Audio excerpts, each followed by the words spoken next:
Bonjour, bienvenue pour notre temps d'échange hebdomadaire où avec Ludivine, nous sommes évidemment heureux de vous retrouver. Alors comme on était tous vraiment très heureux de pouvoir retrouver les cafés, les restaurants, les terrasses et se promener dans Nancy de nouveau animé dès hier, on a voulu faire ce live ici sur la place du marché.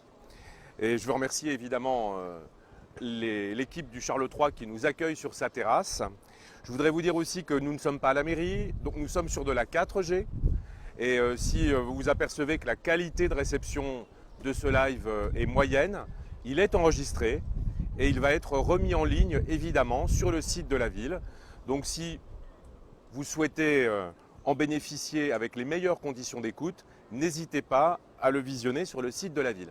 On a d'abord eu beaucoup de questions sur les crèches, les haltes garderies, les écoles, puisque avec le 2 juin, il y a beaucoup d'entreprises qui développent leur activité ou reprennent leur activité. Il y a une limitation qui est faite, notamment du chômage partiel. Donc je voulais vous dire que dans les crèches, le nombre d'enfants a évidemment grandi. Nous avons maintenant plus de 230 enfants accueillis, mais toujours dans des unités de 10 enfants maximum. Et nous avons dans les écoles franchi un cap, puisque le 12 mai, nous avions scolarisé un tiers des enfants de la ville, avec près de 1400 enfants. Aujourd'hui, nous sommes entre 50 et 60% des enfants des écoles de Nancy qui ont retrouvé leurs bancs, leurs tables, leurs chaises dans leur salle de classe.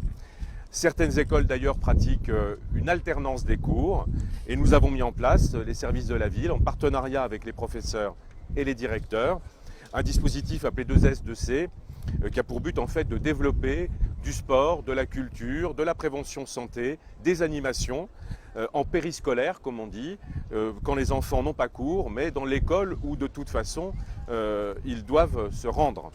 Ce qui permet évidemment à beaucoup de parents de reprendre le travail, ce qui permet aussi d'accueillir dans les meilleures conditions les décrocheurs scolaires et les enfants qui sont prioritaires pour le professeur qui les suit. Je voudrais simplement de nouveau adresser des remerciements aux professeurs des écoles et au personnel de l'éducation nationale, et puis aussi à l'ensemble des personnels de la ville, ATSEM, animateurs, personnel d'entretien et de service, qui nous aident à faire fonctionner les écoles. Je voudrais aussi adresser des remerciements évidemment à tous les personnels du Centre communal d'action sociale qui s'occupent des structures de petite enfance. Nos dispositions pour le soutien au commerce ont commencé dès cette semaine. Les tickets gratuits que nos commerçants nancéens peuvent vous offrir pour que vous ayez du stationnement gratuit dans les parkings de la ville sont presque tous distribués à la fin de cette semaine. Et le premier samedi à 2 € sera ce samedi 6 juin. Donc 2 € pour un passe-temps illimité ou pour le stationnement de votre voiture toute la journée en parking. On va dire que la grande nouveauté de cette semaine, c'est évidemment la réouverture des cafés et des restaurants et l'installation de terrasses exceptionnelles, de brasseries éphémères qui permettent de soutenir l'activité des cafés et des restaurants, mais aussi de donner à Nancy toute sa convivialité et de vous permettre de retrouver la ville que nous aimons, la ville où on peut donner rendez-vous à sa famille, à ses amis, se balader et en toute sérénité se retrouver. J'ai avec moi Thierry Vincent. Bonjour. Alors Thierry est le président des restaurateurs de Meurthe-et-Moselle. Il appartient à l'Union des métiers et des industries de l'hôtellerie. Je voudrais d'abord le remercier parce qu'il participe avec beaucoup de constance et beaucoup de fidélité à nos réunions du lundi matin. Voilà, tous les lundis matins 10 h, les responsables de la Chambre des métiers, de la Chambre de commerce, des associations de commerçants de la ville se retrouvent et Thierry est présent au titre de l'UMI et au titre des cafetiers et des restaurateurs de notre ville. Alors je voudrais lui poser quelques questions. D'abord, lui personnellement, comment a repris son activité? L'activité a repris assez calmement hier, mais aujourd'hui nous avons plein de réservations, ce qui est bon signe. Donc les gens reviennent et on les accueillera avec grand plaisir, avec le sourire. Alors on a vu dans la presse, mais je l'ai vu hier en me promenant dans la ville, que tous les cafés, tous les bars et tous les restaurants ne sont pas encore ouverts de nouveau. Certains visiblement se donnent du temps. Quel est un peu l'état des lieux, comment se passent les choses et quand est-ce qu'on aura vraiment tous nos lieux de convivialité ouverts pour reprendre nos habitudes, Thierry? Donc en fait, hier, ça a démarré à peu près, environ 50% des restaurants étaient ouverts. Donc il n'était pas facile d'ouvrir en 5 jours depuis l'annonce du gouvernement déjà premièrement le matériel, tout le monde n'avait pas le matériel qui a été commandé. La nourriture, il a bien fallu remplir les frigos, les fournisseurs n'étaient pas tous prêts. Et donc vu le nombre de restaurateurs qui ont demandé, ça a saturé, les fournisseurs ont saturé. Ensuite, il a fallu rassurer déjà en premier lieu le personnel, bien sûr, ça c'était très important de l'équiper. Et déjà faire des réunions, lui expliquer les formes, le protocole sanitaire, tout ce qui était en cours. Et ensuite, je pense que d'ici fin de semaine, début de semaine prochaine, il y aura à peu près 70% des restaurants qui vont se remettre en activité doucement. Voilà. D'accord. Il y a peut-être des personnes qui ont quand même peur de se rendre au restaurant dans ce contexte où le virus circule toujours et il faut toujours faire preuve de précautions sanitaires. Voilà. Qu'est-ce que vous pouvez leur dire sur la préparation par les professionnels de leur réouverture sur le plan sanitaire? Voilà. Donc il faut déjà savoir que la restauration et les entreprises sont les plus contrôlées en France. Donc au niveau hygiène, c'est suivi vraiment toute l'année. Et là, nous allons pouvoir leur expliquer et qu'ils viennent tranquillement en ayant le geste barrière, du gel à disposition à l'entrée du restaurant, le personnel équipé de masques. En cuisine, ils ont les charlottes, le masque, les tabliers jetables. Ils se lavent les mains toutes les 30 minutes. Donc là, vous pouvez venir, vous n'avez vraiment rien à craindre. On est là pour vous rassurer. Et déjà, si vous voyez le personnel qui est rassuré, ça vous donnera vraiment envie de passer un moment convivial. Voilà. Enfin, la dernière question, parce que je crois que c'est le coup de feu au restaurant quand même. Il y a une tendance évidemment qui s'est installée avec la crise sanitaire, ou peut-être qui s'est amplifiée en tout cas avec la crise sanitaire du Covid-19. C'est les plats à emporter, la vente à emporter, la livraison à domicile. Quel regard vous portez sur cette évolution? Comment vous vous y adaptez? Donc en fait, la restauration traditionnelle a eu beaucoup de mal à se remettre en question. Ils pensaient vraiment que ça allait faire une connotation négative. Donc les grands restaurateurs, les étoilés ont commencé à faire du click and collect, de la vente à emporter, ce qui fait que ça a rassuré vraiment la restauration traditionnelle.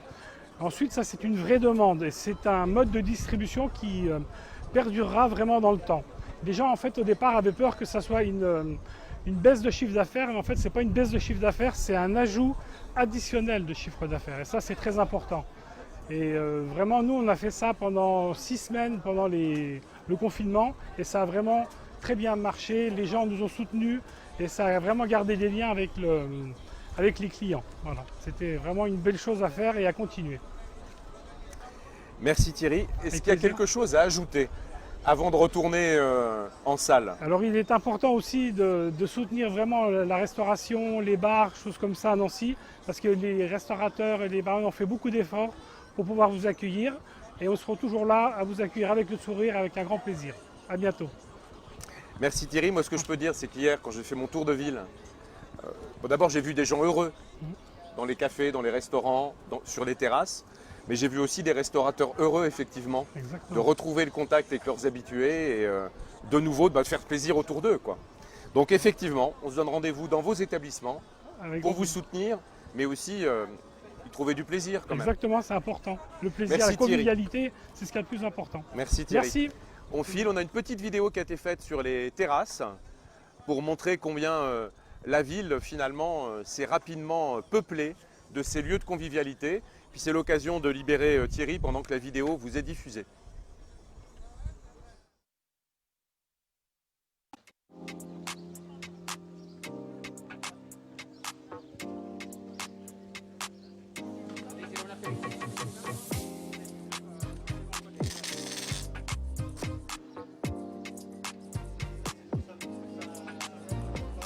Ce matin, ma coloc elle est arrivée, elle a dit on y va, on va profiter du restaurant, on va profiter du soleil. Ça fait plus de 2 mois qu'on n'a pas bu un verre en terrasse, 2 mois que moi je n'étais pas venu sur la place Stanislas, donc...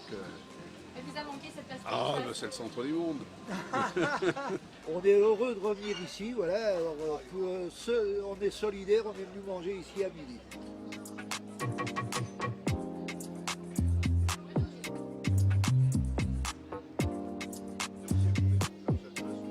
On retrouve le soleil, les amis et c'est que du bonheur. Là, c'est juste retrouver une vie normale en fait. Ça redynamise vraiment une ville, les commerces comme ça, les cafés, les bars, les restaurants. C'est ce qui donne quand même vie à notre centre-ville. On retrouve notre vie, c'est ça qui est cool.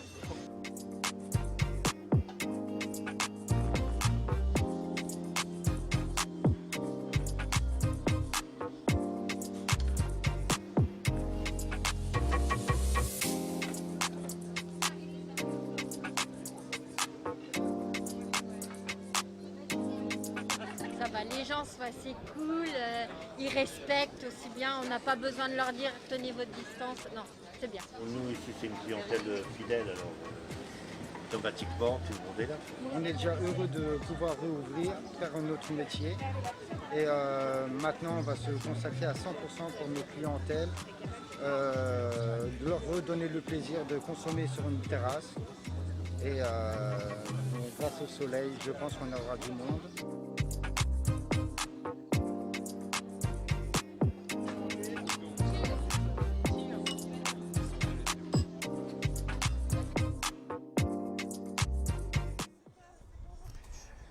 Donc vous le voyez, nous avons installé des terrasses exceptionnelles partout où les cafetiers et les restaurateurs le souhaitaient, pour leur permettre d'abord de reprendre leur activité, de compenser la perte de chiffre d'affaires liée à la mise en place des normes sanitaires, notamment les mesures d'éloignement, et bien sûr aussi et avant tout peut-être pour que la ville soit conviviale et que vous y soyez dans une ambiance chaleureuse. Alors de nombreuses places accueillent des extensions de terrasses massives. Il s'agit des places, bien sûr la place Charles III, la place du marché sur laquelle je suis, la place Simone Veil, la place Maginot, la place Stanislas, la place Mandela, qui est la place qui en fait relie la place Stanislas à la Pépinière, la place Saint-Èvre évidemment et la place des Vosges. Le dispositif des estivales, donc la fermeture de rue pour qu'elles deviennent piétonnes pendant l'été, se trouve considérablement renforcée. La petite Grand Rue, qui est située entre la rue Callot et la place Saint-Èvre, reste dans le dispositif habituel des estivales, c'est-à-dire fermée les vendredis et samedis soirs. En revanche, la Grand Rue entre la place Saint-Èvre et la porte de la Craffe, elle sera fermée dès le mardi soir. Donc les mardis, mercredis, jeudis, vendredis et samedi soir, vous aurez des estivales entre la place Saint-Èvre et la porte de la Craffe sur la Grand Rue. Et tout le secteur rue Gustave-Simon, place Vaudémont, sera lui fermé carrément tous les jours à partir de 11h30 et jusqu'à 2h du matin, avec une petite surprise qui est l'ouverture pour des terrasses exceptionnelles du jardin du musée des Beaux-Arts dans ce secteur. Donc vous pourrez aller boire un verre, grignoter quelque chose dans ce magnifique jardin du musée des Beaux-Arts. Sans aucune difficulté. Une initiative nouvelle en Ville-Vieille, c'est la piétonisation de la rue qui se trouve au pied de la porte de la Craffe, le bout de Grand Rue qui est en bas de la porte de la Craffe. Donc l'ensemble de la porte de la Craffe, la rue devant, sous la porte, seront accessibles pour des terrasses et des animations exceptionnelles. Puis les cafetiers et les restaurateurs des rues Saint-Julien et de la Primatiale ont décidé, eux aussi, d'organiser des week-ends estivales du jeudi soir au samedi soir inclus durant l'été. Donc un développement important des espaces piétons pendant les estivales. Nous aurons aussi des brasseries éphémères qui vont s'installer. Brasserie éphémère Place Carnot, à l'initiative de 4 à 5 restaurateurs et cafetiers du secteur de la Place Carnot. Sur la Place Carnot va s'installer une brasserie éphémère qui sera accompagnée évidemment d'animations. Une brasserie éphémère aussi sur la passerelle Saint-Léon. Donc on est sur cette passerelle qui relie la rue Poincaré à la gare Saint-Léon, à l'initiative des commerçants, cafetiers et restaurateurs de ce secteur appelé le village Saint-Léon. Il y aura un village d'été qui sera organisé à partir de la deuxième quinzaine de juin, qui permettra de déjeuner, boire un verre ou dîner sur cette passerelle Saint-Léon. Brasserie exceptionnelle toujours, cette fois-ci dans des lieux insolites. Je pense évidemment au port. Le bassin Sainte-Catherine, donc le port devant la rue Sainte-Catherine, accueillera lui aussi une brasserie éphémère devant les bateaux. Je pense à la porte Saint-Georges au mois de juillet, au mois d'août. Donc cette porte qui est au bout de la rue Saint-Georges, la petite place du colonel Drian est à la limite de cette porte, accueillera aussi des terrasses et une brasserie éphémère. Ce sera le cas aussi de certains parcs, je pense notamment au parc de la Cure d'Air, qui va accueillir du mercredi au dimanche une brasserie éphémère, une guinguette et des terrasses dans l'ensemble du parc avec des animations. Donc le parc de la Cure d'Air, je pense que vous le savez, c'est ce très joli parc qui est au bout de la rue Marquette, sur les hauteurs de Nancy, au milieu de l'avenue de Boufflers, qui surplombe Nancy avec une vue magnifique sur toute la ville. Et vous y trouverez donc une ambiance de début du siècle, début du XXe siècle, organisée par les associations du quartier et par des restaurateurs volontaires. Brasserie insolite, bien sûr, toujours à l'étude sur le parc Ollery et sur la presqu'île de la Méchelle. On est tout au sud des rives de Meurthe, on est derrière les abattoirs, on est derrière l'octroi, on est derrière le pôle nautique. Et là aussi se prépare, avec l'autre canal et les associations qui gèrent ce lieu, une brasserie éphémère. Je voudrais terminer ce propos en rappelant bien sûr que nous travaillons aussi avec les associations culturelles et sportives à des animations pendant l'été. Nous avons déjà reçu de nombreuses initiatives. Quelques exemples, la MJC Lillebonne qui va organiser des activités sportives en plein air sur les pelouses de la Pépinière. Le ballet, le Centre chorégraphique national Ballet de Lorraine, qui a décidé de faire une résidence en plein air à la deuxième quinzaine d'août dans la Pépinière. L'orchestre de l'Opéra national de Lorraine, qui a prévu d'organiser, première quinzaine de juillet, un petit festival de musique, là aussi dans les parcs et les terrasses qui se seront agrandies dans la ville. On pourrait bien sûr aussi citer parmi les initiatives la MAI, Musique Académie Internationale, qui a des étudiants musiciens et chanteurs qui sont présents pendant l'été et qui donc nous a proposé d'organiser dans toute la ville de Nancy, au juillet-août, des concerts et une programmation musicale. Nous avons donc décidé, avec les élus culture, de lancer un appel à projets aux associations culturelles, aux associations d'éducation populaire et aux clubs sportifs pour bâtir avec eux un programme d'animation en juillet et août dans les parcs, jardins publics, sur les places publiques aussi et dans tous les espaces publics qu'ils auront envie d'animer. Nous pourrons accueillir jusqu'à 400 événements pendant tout l'été et bien sûr la ville ayant réservé l'ensemble des subventions prévues pour le monde associatif, nous saurons mobiliser ces subventions pour accompagner l'ensemble de ces projets. Je voudrais terminer mon propos sur le soutien aux commerçants, cafetiers et restaurateurs pour rappeler que tout ce travail a été fait avec eux, que je les remercie de leur engagement, que je les remercie de leur concours.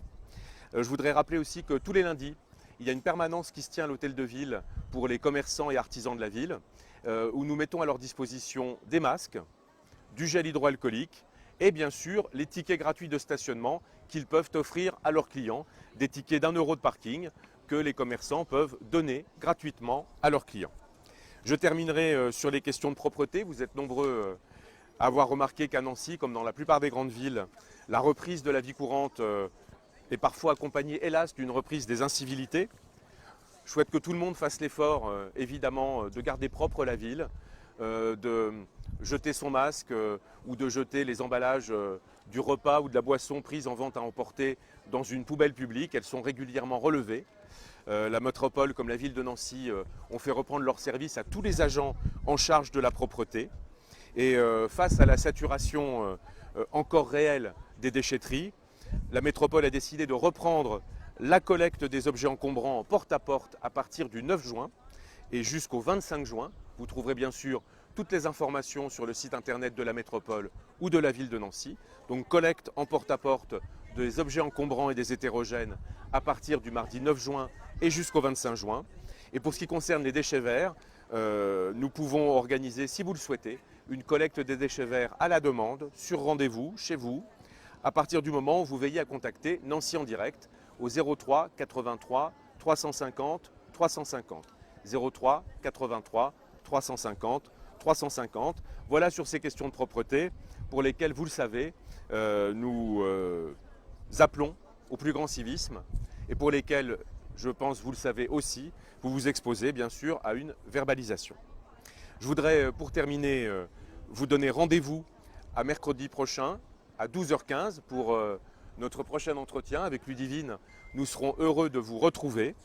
Et je vous rappelle que d'ici là, toutes vos questions sur la vie courante à Nancy, sur la façon que vous avez éventuellement de vous déplacer, d'habiter, de vous distraire, de sortir, sur les tracas de la vie quotidienne en matière de propreté et de services publics. Toutes ces questions, vous pouvez les adresser à Nancy en direct, par internet sur le site de la ville, sur la rubrique Nancy en direct, ou par téléphone au 03 83 350 350.